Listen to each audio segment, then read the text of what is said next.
우리가 어떤 일을 시작하지 못하는 이유가 처음부터 좀 완벽하게 잘하고 싶은 거예요. 자꾸 시작을 늦추게 되고 준비가 됐을 때 하고 싶잖아요. 근데 이미 아시겠지만 그렇게 완벽하게 준비되는 절묘한 타이밍은 안 오거든요. 어설프더라도 일단 해보자.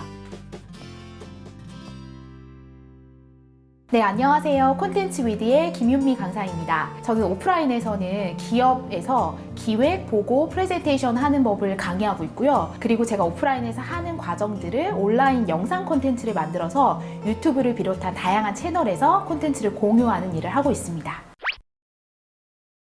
비법이요? 저도 굉장히 궁금합니다. 잘 되는 비법이. 제가 2년 이상 하면서 느낀 거는요. 뭔가를 예측하고 판단하려고 하면 안 된다. 굉장히 이게 예측이 어려운 분야이고 해봐야지만 알 수 있다는 걸 굉장히 많이 느끼거든요. 근데 이 가운데서도 비법이 하나 있다면 구독자들의 얘기를 잘 듣는 거예요. 제가 새로운 컨텐츠를 만들거나 영상을 업로드하는 게 거의 다 구독자들이 힌트를 주거든요. 아, 이런 거 해줬으면 좋겠어요. 아니면 이런 영상에서는 이런 기법이 들어가면 더 좋을 것 같아요. 구독자분들이 많이 알려주시거든요. 그래서 그런 내용들을 잘 기억해놨다가 적용하려고 노력을 하고 있습니다.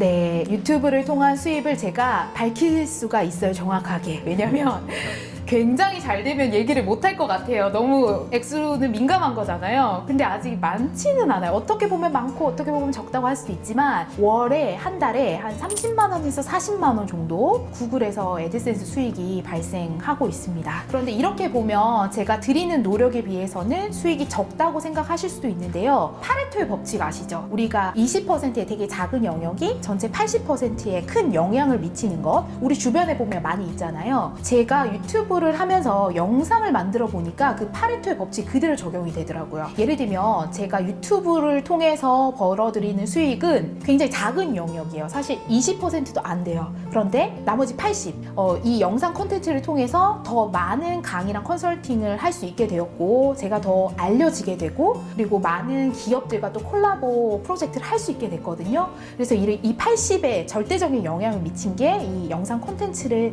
만든 겁니다. 그래서 저는 이런 금전적인 수익보다 그 외에 더 많은 80%의 영역을 차지하는, 저에게 더 많은 수익을 안겨준 게 이 영상 콘텐츠라고 생각합니다.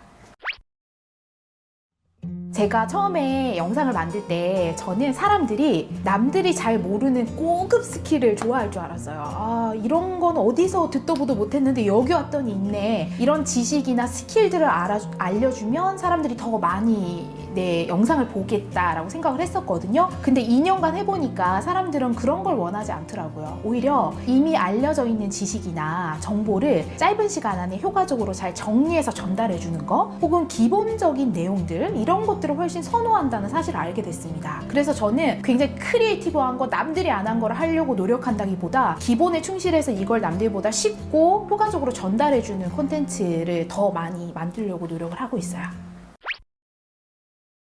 아이디어는 언뜻 생각이 나요. 예를 들면 저는 뭐 TV를 보다가 친구랑 수다를 떨다가 요리를 하다가 갑자기 뭔가 이거 하면 좋겠다라는 짧은 조각의 생각들이 들 때가 있거든요. 그럼 그거를 그냥 스쳐 보내는 게 아니라 반드시 메모로 해놓으셔야 돼요. 저는 모바일 노트에 그 짧은 한 문장 단어를 빨리 메모를 해놔요. 그러면 그때는 이게 조각의 아이디어이기 때문에 힘이 많지가 않아요. 근데 제가 이런 조각들이 잘 쌓이잖아요. 그럼 이게 잘 연결됐을 때 어떤 하나의 아이디어가 될 때가 많거든요.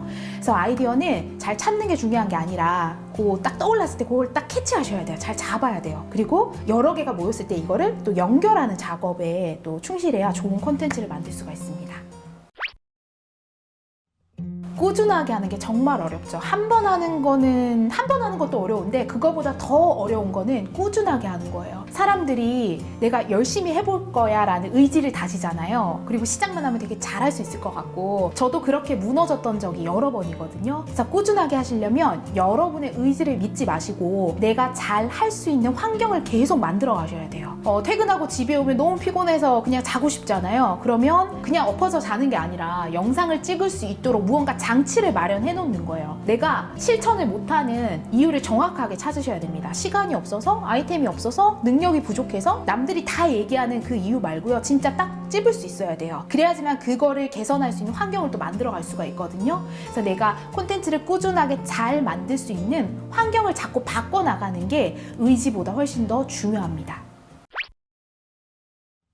네, 저도 오랫동안 계속 고민하고 연구하고 있는 건데요. 사람들이 강의를 잘하려면 외모도 좀 예쁘고 아름다우면 좋고, 그리고 목소리도 좋으면 좋고, 발음도 뛰어나면 좋고, 콘텐츠가 또 훌륭하면 또 강의를 잘할 수 있지 않을까라는 생각을 많이 하시잖아요. 당연히 그런 요소들을 갖추면 더 좋은 강의를 할 수가 있습니다. 그런데 제가 강의를 오랫동안 해오면서 느낀 거는 진짜 좋은 강의는요, 학습자를 참여하게 만드는 강의거든요. 중요한 키워드가 참여예요, 참여. 어떻게 하면 내가 일방적으로 전달할 게 아니라 내가 가진 콘텐츠를 같이 학습자랑 같이 할 수 있을까를 고민을 많이 하셔야 돼요. 그래서 저는 지금 강의를 준비할 때 콘텐츠만 다듬는 게 아니라 여기서는 이런 질문을 해야지, 여기서는 이런 도구를 활용해서 참여하게 해야지, 이런 것들을 계속 연구를 하고 있고요.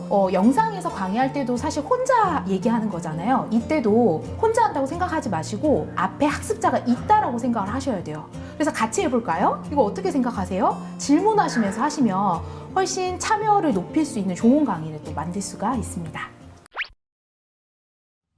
네, 제가 앞서서도 환경을 계속 개선해야 된다고 말씀드렸어요. 내가 못하는 이유를 찾고 그 환경을 계속 개선해 나가시면서요, 잘하려는 생각을 일단 좀 내려놓으세요. 우리가 어떤 일을 시작하지 못하는 이유가 처음부터 좀 완벽하게 잘하고 싶은 거예요. 자꾸 시작을 늦추게 되고 준비가 됐을 때 하고 싶잖아요. 근데 이미 아시겠지만 그렇게 완벽하게 준비되는 절묘한 타이밍은 안 오거든요. 그래서 잘하려는 마음을 내려놓고 일단 해보자. 어설프더라도 한번 해보는 것에 의미를 두고 하루빨리 시작을 하셨으면 좋겠습니다.